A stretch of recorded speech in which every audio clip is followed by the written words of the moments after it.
Once again, we edge closer and closer to the most important event in the bodybuilding calendar, the Mr Olympia.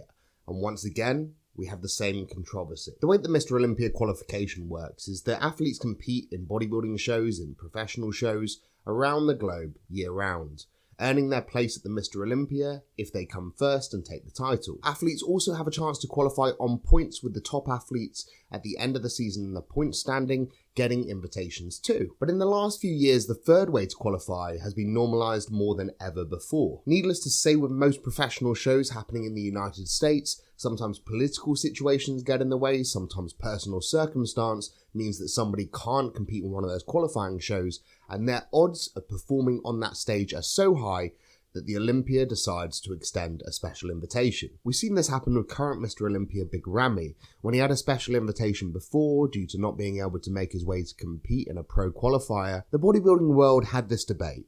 Should athletes get special invitations? Should there be any excuse for not competing against other pros who have to earn their way to that stage? Well, this year, Derek Lunsford has received his special invitation and the conversation has reared its head once again. Derek Lunsford, the current 212 Mr Olympia champion. If you haven't seen my last video, 212 is a weight-restricted bodybuilding class, but very much with open bodybuilding aesthetic ideals, created for shorter athletes so that the playing field's a bit fairer.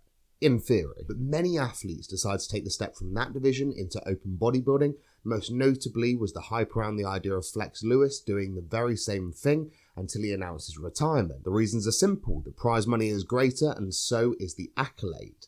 There is only one Mr Olympia and that's the open bodybuilding champion. Why did Derek get this special invitation? Well, all of us are sort of wondering the same question.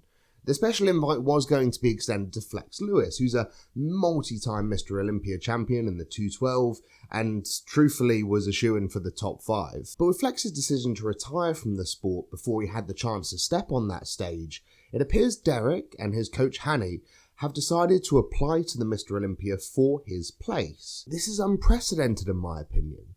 Being able to apply for a special invitation doesn't really make it a special invitation, does it? In years past, I'm sure that there's been similar conversations between the athletes receiving the invites and the IFBB, private conversations behind closed doors, because they're trying to figure out a solution to a situation which has none other than a special invite. And then I understand that the Olympia may decide to extend that. But to actually actively apply and say, well, there's a space on the table, kind of means that there's 3 permanent ways to qualify. And the special invite is deeply rooted into the nature of the qualification process.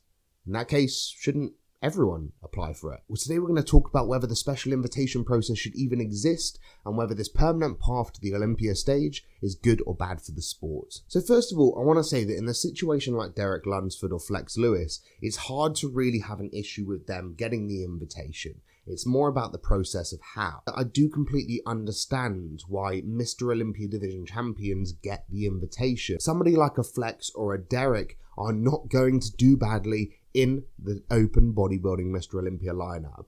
I have no doubt that Derek is going to turn up and is going to be first call out. When you saw him posing down against Nick Walker and Hunter, for example, in the off-season, it was visible that Derek was the most eye-catching. His level of mass in the off-season was incredible, and it's clear that he's going to come well above that 212 weight cap and with a slightly different package than we've ever seen from him before. The hows and whys about how he got so big and how early he knew he was getting the invitation, well, I'll leave that for Nick Trigilli to speculate on. But in the case of Derek and Flex, I absolutely do not begrudge them stepping on that stage. It's going to be an incredible sight to see how Derek stacks up.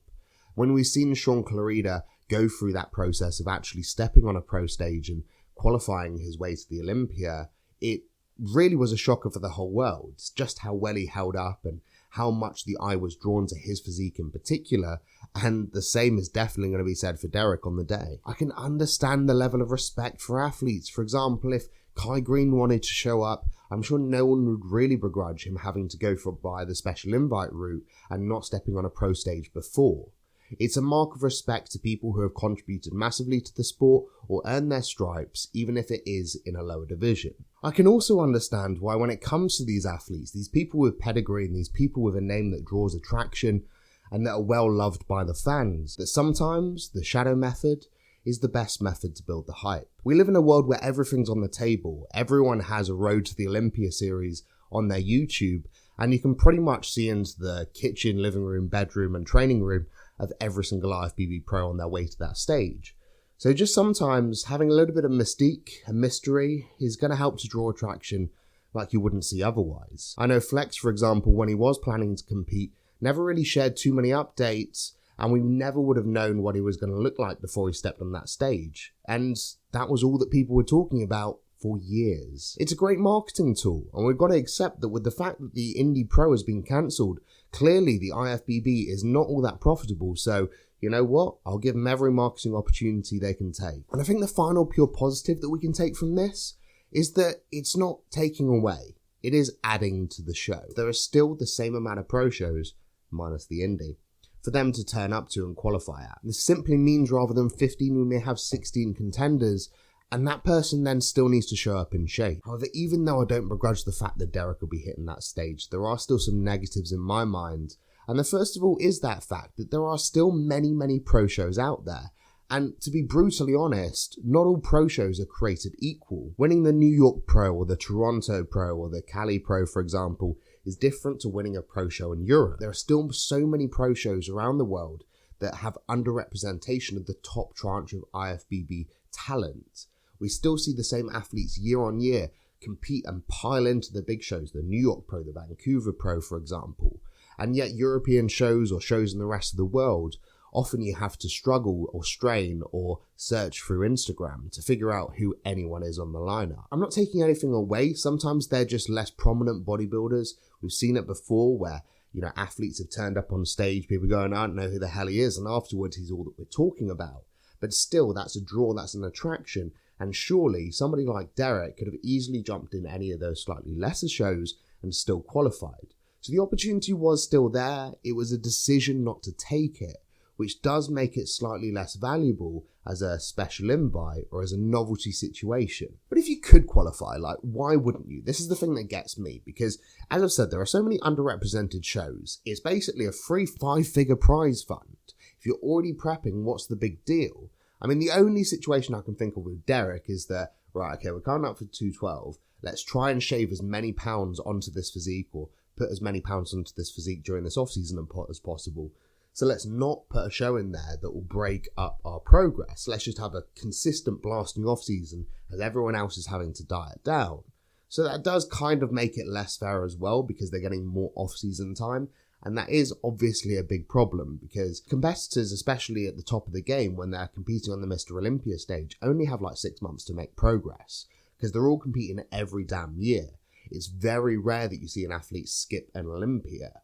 So everyone's under the same time restraints, except for Derek this time. And finally, I think my big problem with all of this is we're just starting to sort of disregard the other divisions in bodybuilding. Now, I understand that open will always be king. It will always be king for me because I'm a fucking bodybuilding fan. I started my love for this sport for open bodybuilding, and it has always continued that way. I follow open much more than I do classic or men's physique for good reason. But why on earth do we have this obsession with aiding people going from 212 to open? It's the same issue that I have with classic physique. This is simply setting the standard for these divisions being stepping stones to open, and that dilutes the value of each individual division. If it's going to be the case that 212 bodybuilders want to move up to open and that's the natural progression, they need to earn that. They can't simply skip the queue by going 212 in the first place. Why the hell shouldn't you have to qualify for it? Why shouldn't you have to earn your stripes? And the consensus here is that these guys could very easily stand on that stage and get first call-outs. So what's the issue? Other than marketing, there's little reason behind it in my opinion. As I've said, there's the respect and it's just an extra athlete on the roster, but I think special invites should be reserved for things which can bring in mainstream attention to the sport. If Dwayne Johnson wants to commit himself to bodybuilding for 2 years, then rock up on the Olympia stage, I'm fully in favour of a special invitation. In the situation of Michael Crizzo, where it's almost Bodybuilding Federation versus Bodybuilding Federation, and he only has a limited time slot to actually then qualify for the Olympia. If he breezes through his pro qualification and something doesn't work out with the pro show, then yeah, I'd say, you know what, invite him, because that's something monumental. That's the IFBB Elite versus the IFBB. It's kind of a cool war to see happen on stage. But when it comes to athletes who simply want to take a step up, well then step up. and earn your place. For the first time, 212 was really exciting for me recently.